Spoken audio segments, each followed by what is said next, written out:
Hi, I'm Jan Diatri. Welcome to the 1 Minute Kitchen.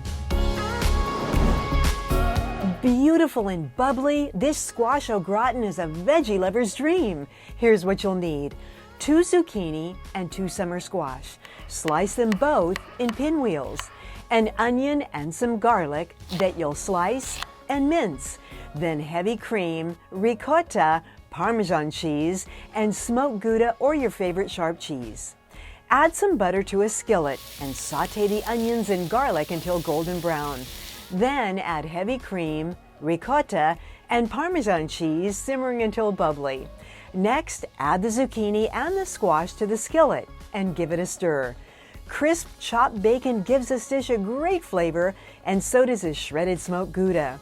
Remove to the oven and bake for about 30 minutes at 400 degrees. Then prepare your main dish like chicken and enjoy the sensational squash side for dinner tonight. We'll catch you next time on the 1 Minute Kitchen. 1 Minute Kitchen proudly presented by these sponsors.